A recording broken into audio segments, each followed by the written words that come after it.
President of the United States, Donald J. Trump.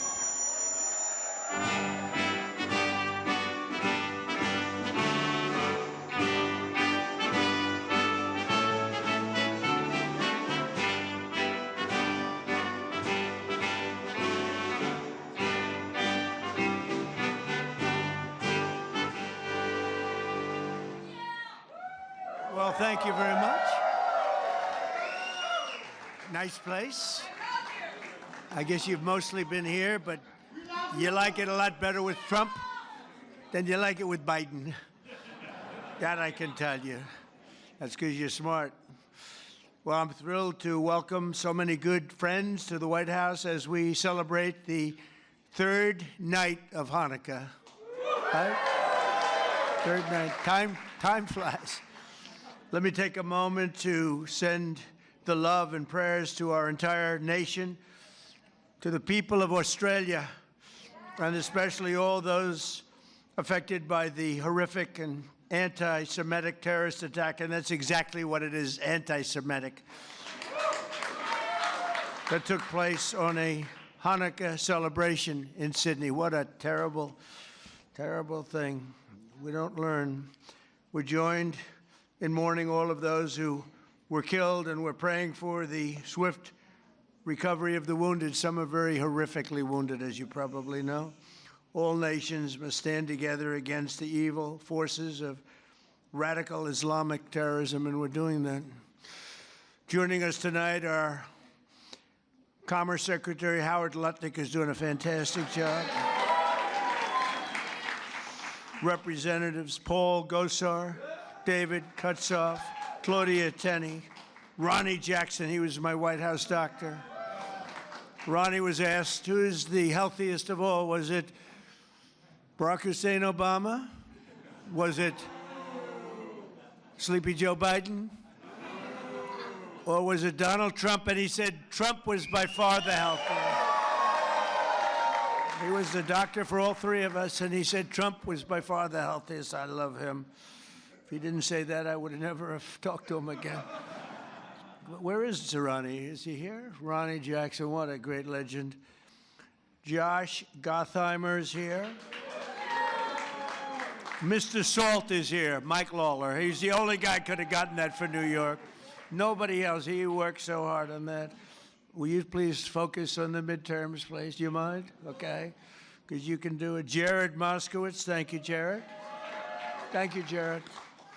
Max Miller is here. Great old Max. He was my music man in the White House. He knew music better than any human being. Craig Goldman. Thank you, Craig. And Randy Fine, new to Congress, but he's done a great job. He's been great. As well as the mayor of Boca Raton, Florida, Scott Singer. Thank you very much. Thank you, Scott. Good place. I love Boca. National Chairman of the Republican Jewish Committee, Norm Coleman. Thank you, Norm. Looking good, Norm. CEO of the Republican Jewish Coalition, Matt Brooks. He says Trump is the greatest president we've ever had, so I like him. I'll take Matt any day. Thank you, Matt. CEO of the Israeli-American Council, Ellen Carr. Thank you. We have a man. I have to take a little time. Because every Saturday night, used to be Sunday, then he did so well that they put him on Saturday too, Saturday night. Do you know who I'm talking about? Because there's only one has Saturday and Sunday. And Saturday is considered Death Valley, but it's not death because of ratings. Nobody gets good ratings. Although actually my daughter-in-law is doing well, and you always did well. The great one, Mark Levin. And much more importantly, his much more brilliant wife. Where are you? There you are. Would you come on up here, both of you? Get up here. Get up here. Look, every Saturday, every Sunday, I'm forced to watch television to listen to this guy talk about how frickin' great I am. Because he does like Trump. There's no question about it. Come on up here, Mark. Get up here. Come on up. What a beautiful couple. Did you get lucky?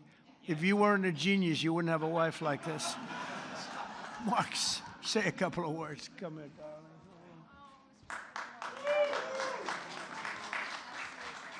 And these people do like Israel. Hold on. And he loves Israel too. It's true. 2 seconds. Just 2 seconds. 6 years ago, I was up here, and I said, "This is our first Jewish president." It's true. Now he's the first Jewish president to serve 2 not consecutive presidencies. We thank you for everything. That's right. Bad things happened on the second one. Namely, the election was rigged. And we found out, and you see that happening. But, And you are the greatest president. Thank you very much. And God bless you. I miss you. I miss you.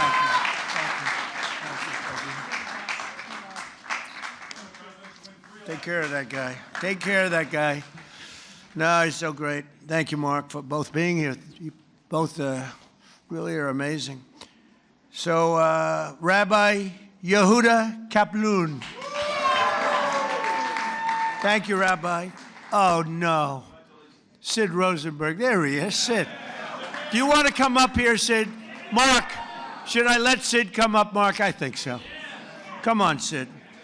So Sid's got the #1 radio show in New York.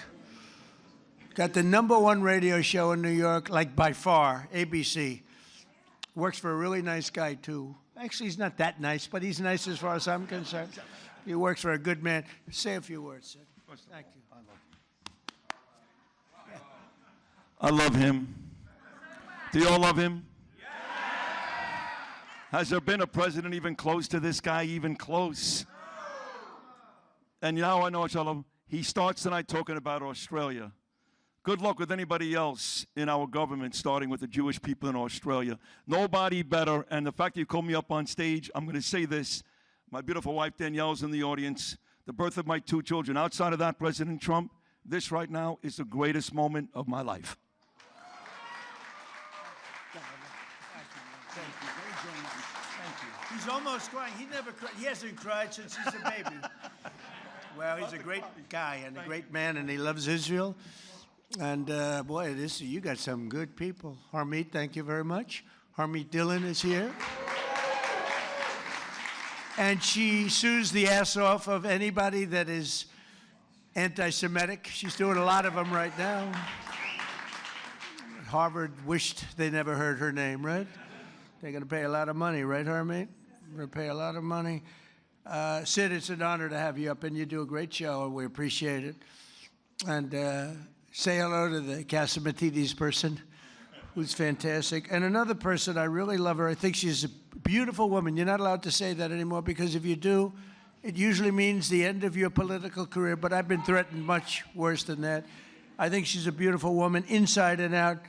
Liz Pipko. Liz, come up here. Enough with the Sid and the Mark. Come on up here. Look at her. She has been so strong for Israel and for our country. Let's say a few words, please. Hi, thank you. First, I want to address the elephant in the room, which is me tonight. Yeah. I am grateful to President Trump for so many things, but now most of all, I'm grateful for this tiny miracle which exists because Donald Trump ran for office in 2016. I met the love of my life on that campaign, and now in addition to saving the world, I will have a child, thanks to President Trump. And much more importantly, the Jewish people have been through a lot, of course, the last few years, last weekend, and I just hope on this holiday of miracles, we realize what a miracle it is to be in the greatest country on the face of the earth, in the most beautiful building, and with the greatest president this world has ever seen.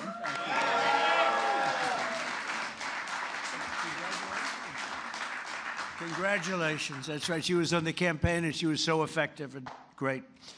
And we always have to remember the ones that have been great in good times and bad. That's why Mark and the people I introduce, because I don't introduce them when they're just sort of good.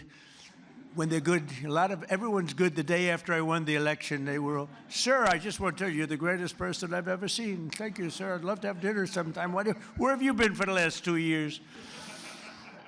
We have a lot of those people, mostly those. Jason, how are you, Jason? Jason Greenblatt, do you know Jason Greenblatt? He worked for me for years. He's a great lawyer.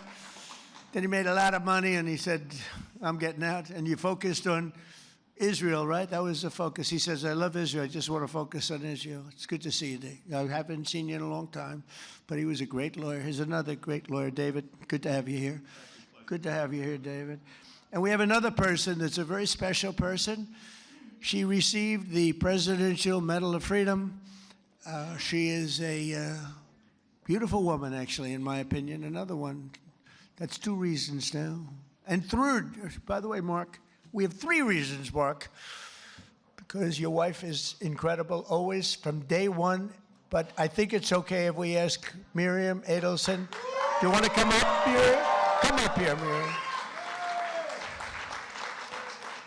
Miriam gave my campaign, indirectly and directly, $250 million. She was number 1. When somebody can give you $250 million, I think that we should give her the opportunity to say hello. And Miriam, make it quick, because $250 million is not what it used to be. Okay? Hello, darling. Come on.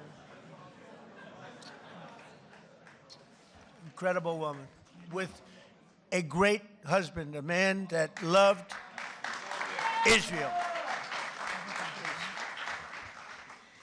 Well, Mr. President, when you were in the Israeli parliament and you gave a speech and you saw me from far away, at that time I came with a scooter to the parliament just to hear you. I wanted to hear you alive. And then you say, Miriam Adelson, and I stood for a second, but it was so painful, so I sat. Then you screamed, Miriam, stand up! And I wish you would have known, but I stood up and heard all your compliment, and thank you very much. I saw you back there standing. Yeah, you saw me. She stood Thank up you. bravely. And now I met Alan Dershowitz, and he said the legal thing about 4 more years, and I say, Alan, I agree with you, so we can do it. Think about it. Alan's and I here would someplace. Where's Alan? Alan is here, or he had a flight? Alan is here?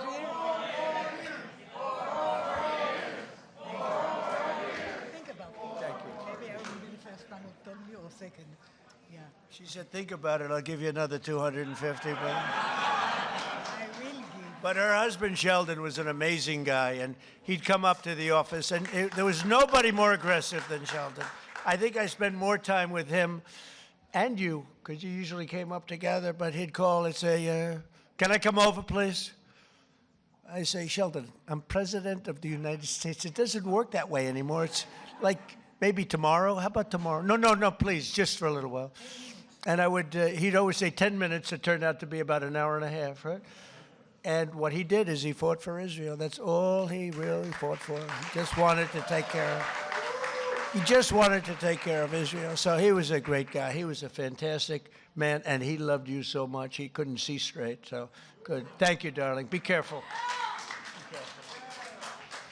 Be careful. We don't want her falling. You know, when you fall, it's not good for politics.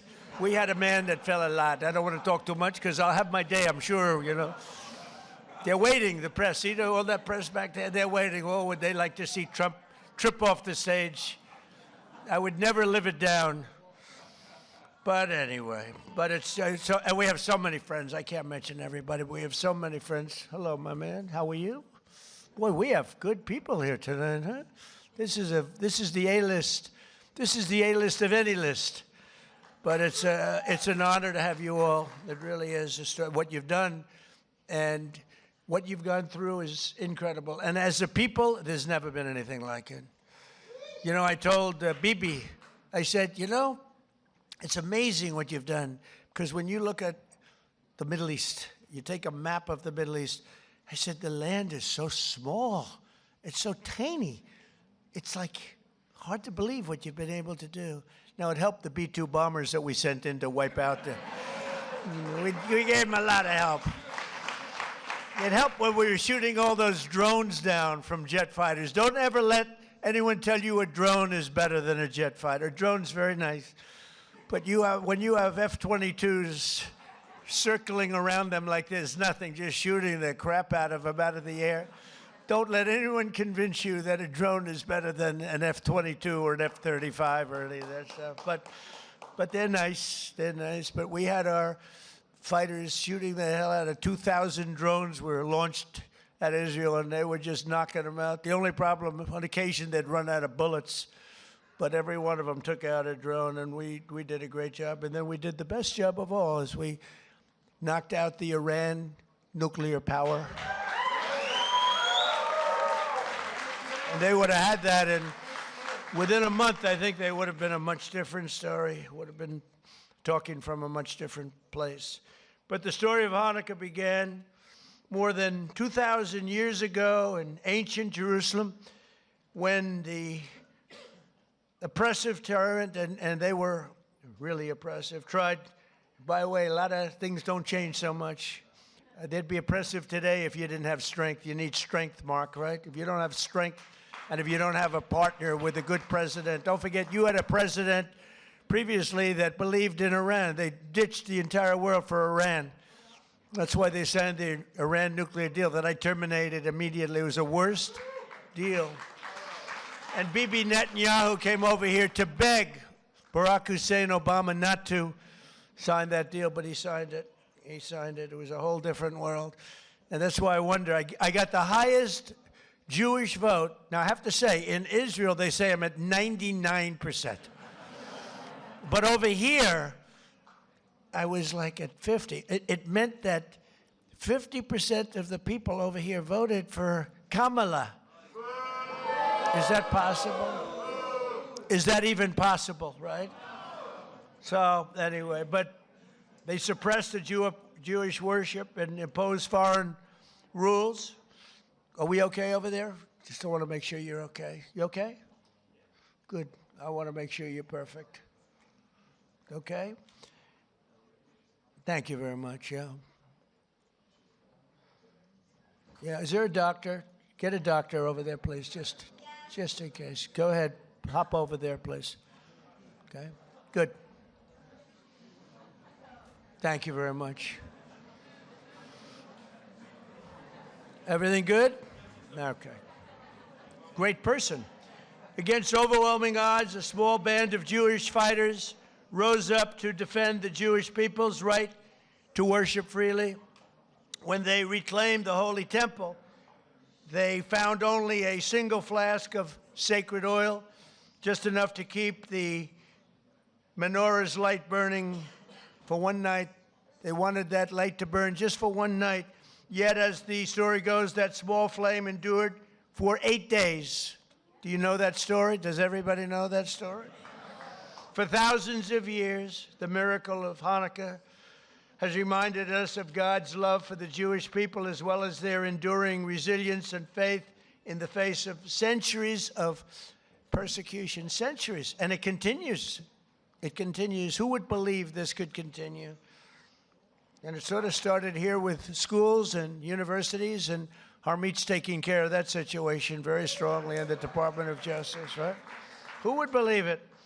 But we're grateful to be joined by another reminder of that unbreakable strength, two courageous survivors of the Nazi Holocaust, Jerry Worotsky and Michael Bornstein. Where are they? Where are you guys? Well, you look good.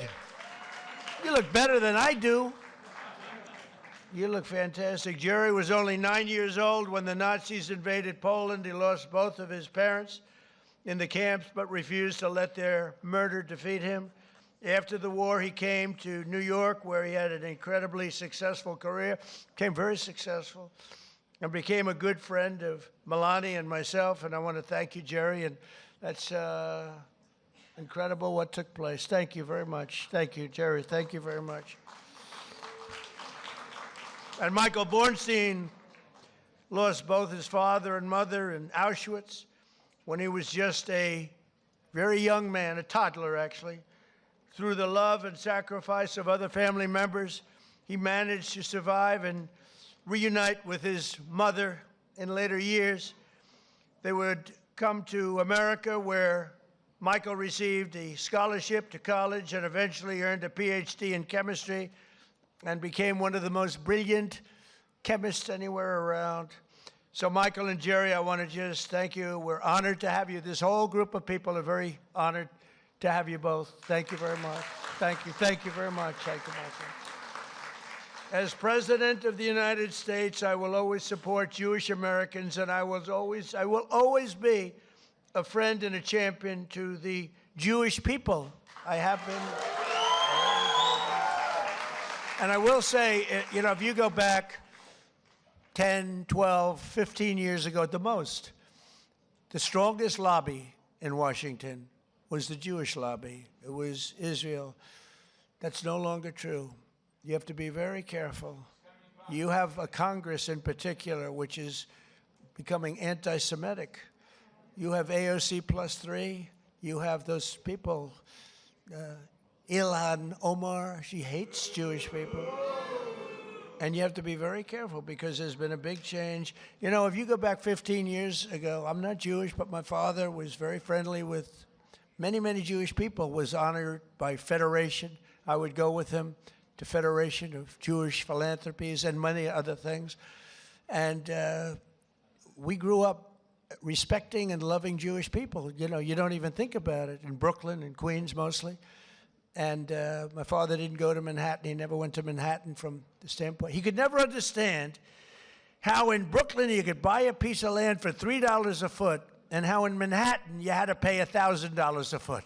He said, I can't get that. I don't like it. I like to buy it for $3. So it was different. It's a different thinking. In a way, I'm glad he didn't do that because he let me have some of that fun. And I had a lot of fun in Manhattan. We did great. But my father would tell me the most powerful lobby that there is in this country is the Jewish lobby. It's the Israeli lobby. It's not that way anymore. You have a lot of people in your way. You have a lot of people that don't want to help Israel. You have a lot of people in Congress that don't like Israel. You have a lot of people in Congress that, in a way, I think, Mike, we could say it, right? You're there. You're doing an amazing job, Mike Lawler. They hate Israel. They hate Israel. And if you would have told me 15 years ago that that was possible, Jason, I would have said, there's no way. There's no way that's possible. But it's happening. And obviously, it's getting progressively worse. Less so in the Senate, but the Senate's starting also. You get glimmers, you know, when I'm in the back rooms talking to people, you get glimmers of statements that you say, whoa, where did that come from? So we have to be, Sid, we have to be very careful because bad things are happening. And then you see what goes on in Australia or October 7th. How about October 7th? And then you have people that deny it ever happened. How about the people that deny, like they deny the Holocaust, but, you know, you figure, well, that's just many years. Well, October 7th is not many years at all. And you have people that deny October. I saw tape that I wish I never saw it, actually. I wish I never saw it. I got to see tape that some of you got to see, but as president, I got to see things I wish I never saw. But there's no denying it. But then they'll say, oh, the tape was a rigged tape. It was a tape that never existed. They made it up. It's just propaganda. I don't know if they believe it. I don't think they believe it, but you have to be very, very careful. Bad things are happening, and we're not going to let that happen. While I'm president and the DOJ and Harmeet, we're not going to let it happen. But please, please be vigilant and careful because you have some bad people that are now in Congress that were unthinkable to be in Congress 12, 13, 14 years ago, 15 years ago. Within days of taking office, I signed a historic executive order to combat the vile scourge of anti-Semitism, as you know. It's the strongest executive order of its kind ever signed. And we're also mobilizing federal resources to protect Jewish students and faculty. The faculty is under siege. The students are under siege. When you look at Columbia, you look at Harvard, you look at some of these schools, what's going on. But the faculty on campuses across America and are deporting foreign jihadist sympathizers and terrorist supporters at record levels. We're deporting them. We're not putting them in jails. We're deporting them. I terminated the disastrous Iran nuclear deal. And this summer, We obliterated Iran's nuclear program like nobody's ever seen. And even that, CNN fake news, they're back there. The camera's roaring. The light will go off in any second now. They hate when I mention their name because they know it's only bad because they're crooked as hell. They're fake news, you know, the term. I think it's one of my better terms, Sid, right? I don't think anybody takes it away. We have some good ones, Pocahontas, but I think fake news is probably pretty good. The only problem is it's actually not strong enough. You know, fake, it's crooked, corrupt, disgusting news, but we'll have to do with fake. But fake isn't strong enough. That's the only problem. It's actually, I wish I could come up with a word that's really more powerful than fake, but fake is good enough. But CNN with the attack on Iran, they said, well, I used the word we obliterated them. You know why? Because the pilots told me they know better than anybody, and the pilots told everything, and then we had visuals. And these pilots are coming back after having endured the most dangerous ride. I said, did you guys, you know, I had them all to the Oval Office. After 2 weeks after the attack, I had them all. I had the pilots, and I had the people that maintain the planes. I had the people that fly the tankers. You know, we had 52 tankers because we had the 7 major planes. We also had 4 planes flying in different, of the B-2, flying in different directions. Iran didn't know what the hell was happening.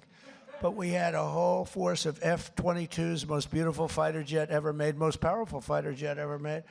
And F-35 is a brand new one. And they're stealth. Believe me, they're stealth because they went into Iranian airspace, and Iran never saw anything. And it was, think of this, 2 o'clock in the morning. It was dark at night. There was no moon at all, no light, no nothing. And every single bomb went right down those air shafts into granite mountains, right down those air shafts. At 2 o'clock in the morning with no vision, every single bomb hit its target. And CNN said on the way back, they were on the way, they hadn't even landed yet, well, maybe the attack wasn't that bad.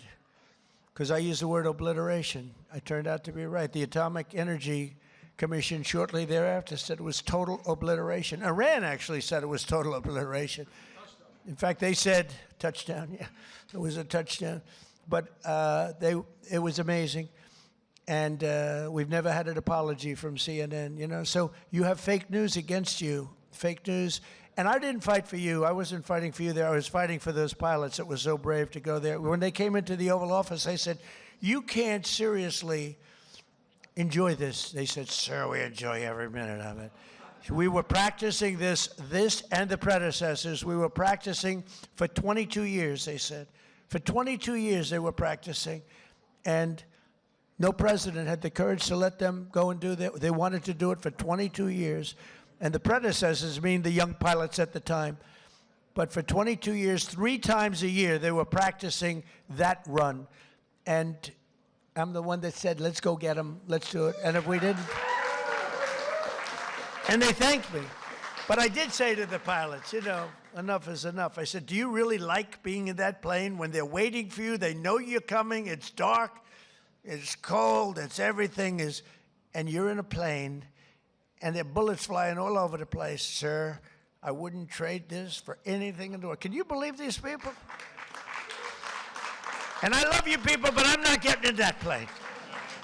I love you guys, but these people are unbelievable. The talent they have, the way they can fly those things, the way they can aim it at a target in the dark of night, the darkest you've ever seen. They wanted to be as dark as possible. They didn't want anything.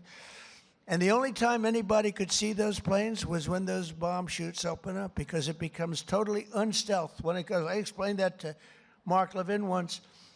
You're going in, you go like this, and as soon as it goes like this, for some reason, the plane is totally visible, not good. And I watched it happening, and just, it's like I'm sitting home watching it. You know, it's amazing. The Situation Room is an amazing place. But I watched him go, bing, bing. It went bing, bing, and 2 massive 100,000-pound bombs come pouring out. And the job they did was incredible. I mean, compare that to, I mean, look, I thought he was a nice man, but compare that to the Jimmy Carter attack on Iran. That was not good, with the helicopters and the men running all over the place trying to get the hell out of there. This was not good. This was the single greatest military attack that anyone's ever seen. And that sort of put an end to, we helped Israel very much, as you know, with their attacks on Iran before that, but that really put an end to it because they were about a month away from having a nuclear weapon. I officially recognize the true capital of Israel and opened the American embassy in Jerusalem. Is Julie good? She right? Where's Julie? Oh, good.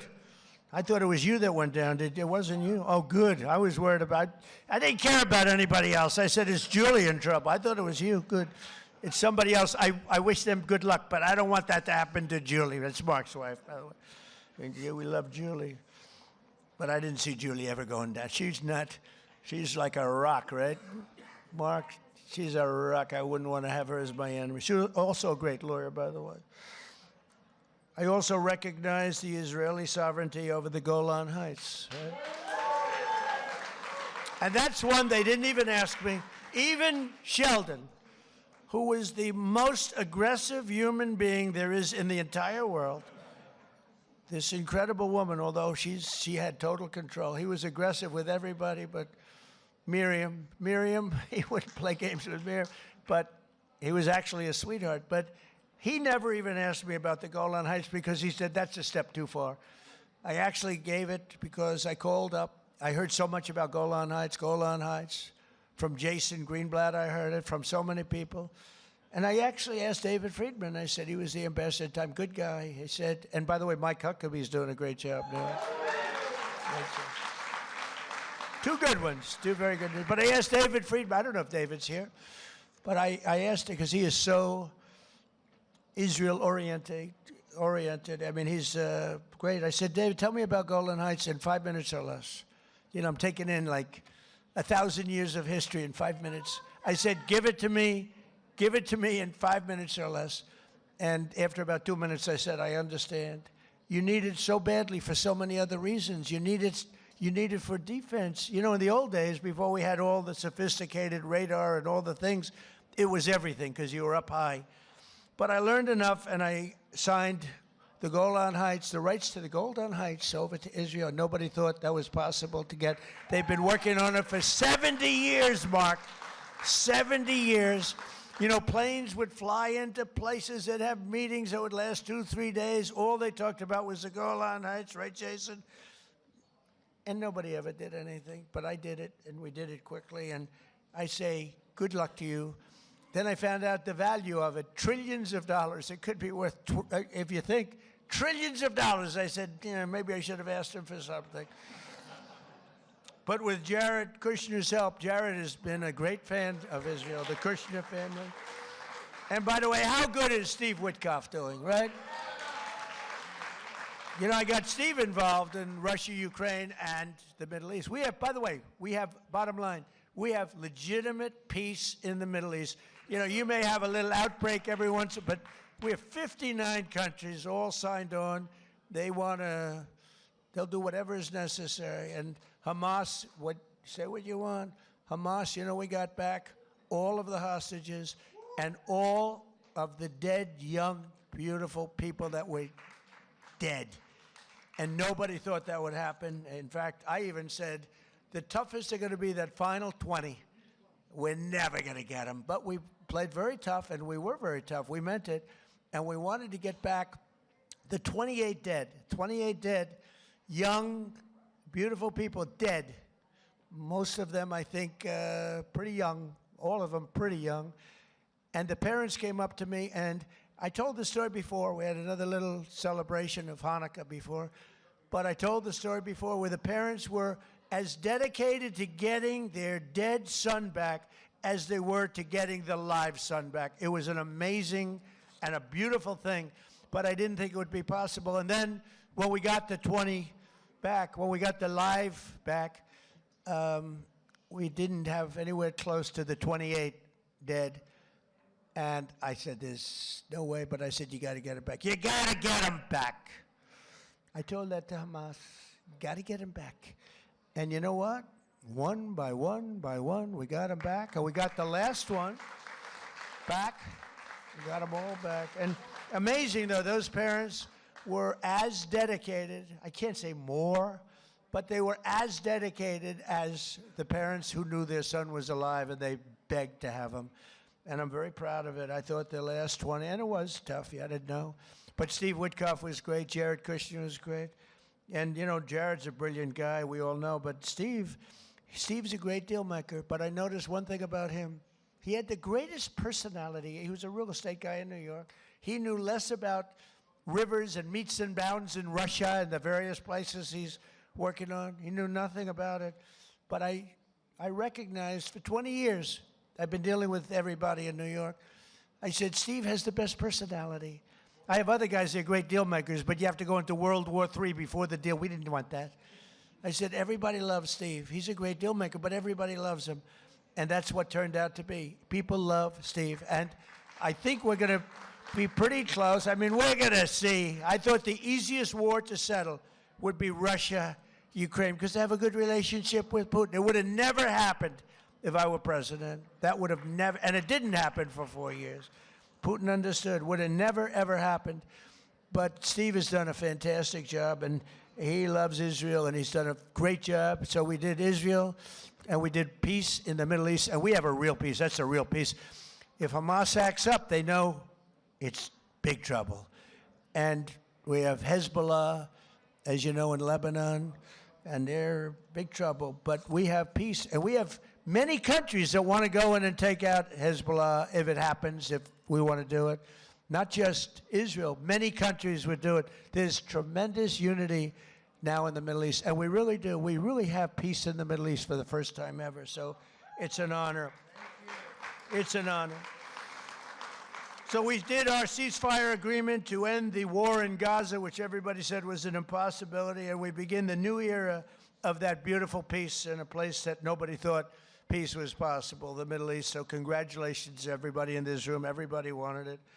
But the story of Hanukkah reminds us that light will always prevail over darkness, and faith and triumph over fear. Together, let us honor the eternal flame and the faith that has always protected the Jewish people. You are protected. You are special, special people. You are special people.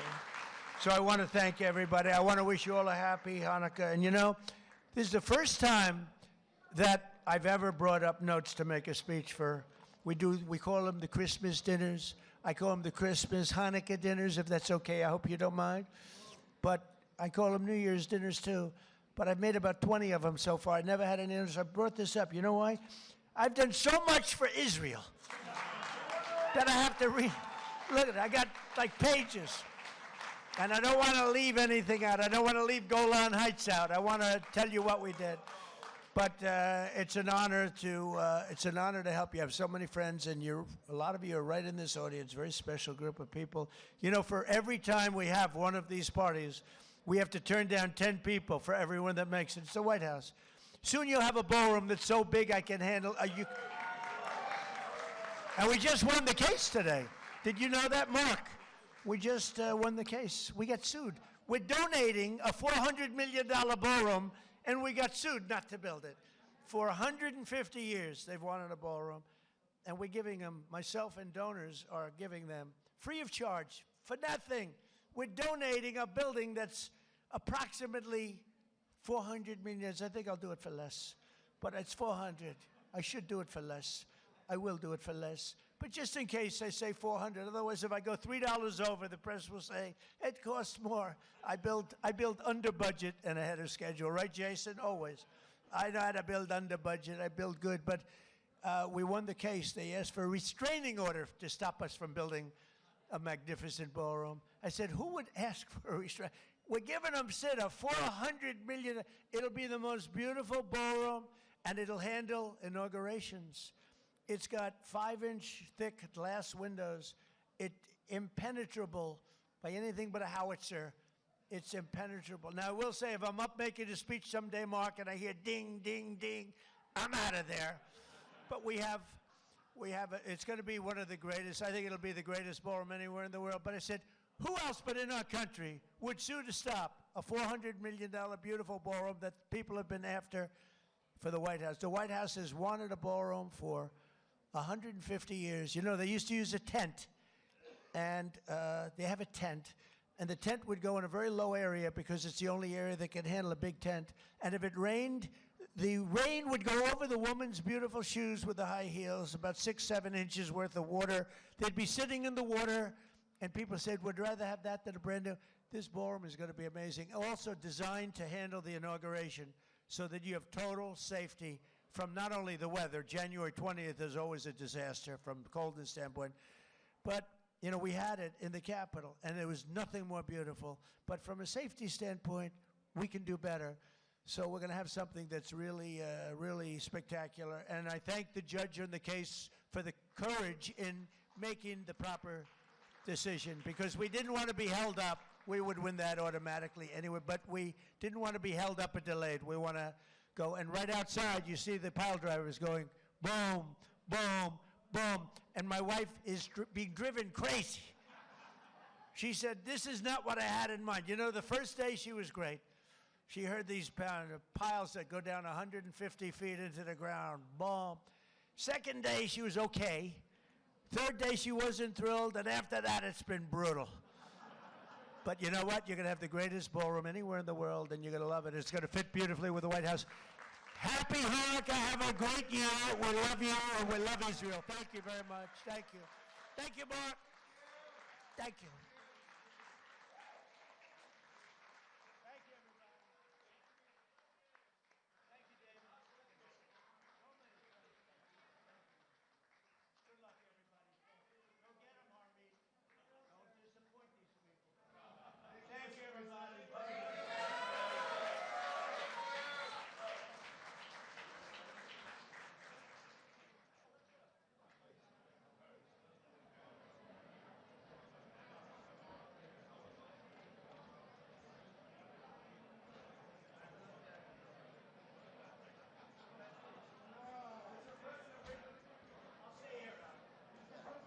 You read the prayers. Read the prayers into the mic.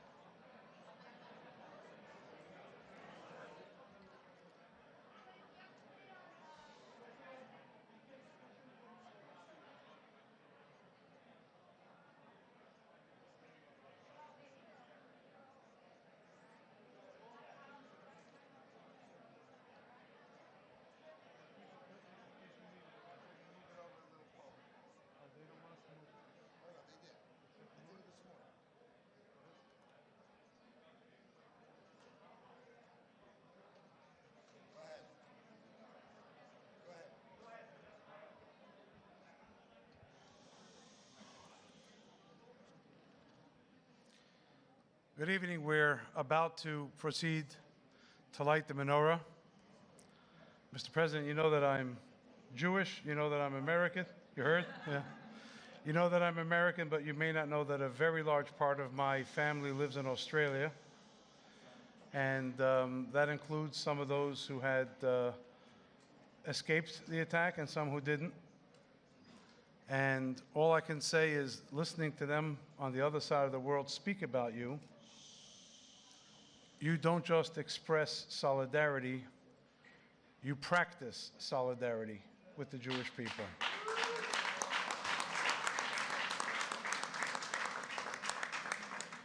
And you practice solidarity with Israel, perhaps in a way we've never seen before, to the extent that many people say, and many people believe, that you may very well be, even among the friends of Israel and the Jewish people we've had, the most, the strongest, the deepest friend that Israel and the Jewish people have ever had here in the White House.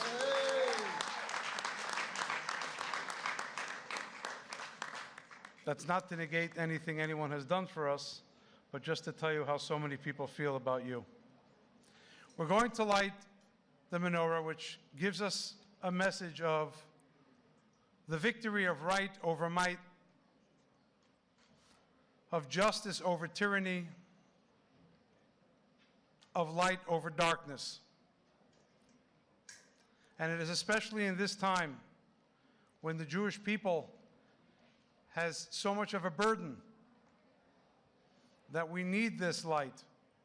We need this strength, not only from each other, but from you, Mr. President, who constantly remind the world that even if they all turn against us, God forbid, you never will.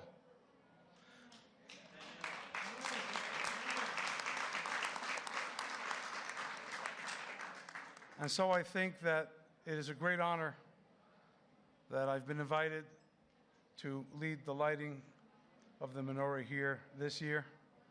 And I want to wish you and your family good health and happiness, strength and safety to our troops, serving stateside and abroad. May God bless America. May God bless Israel. May God bless the Jewish people. Thank you.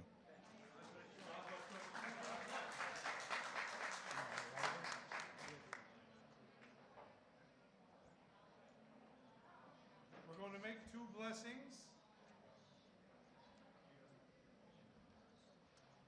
We're going to make two blessings, after which we're going to light 3 candles. And then all those who know the words can join us in Ma'oz Tzur. Please join if you know the words and the tune.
Thank you very much. Wish everyone a happy Hanukkah.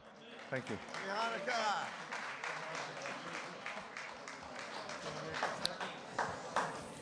Hello, everyone.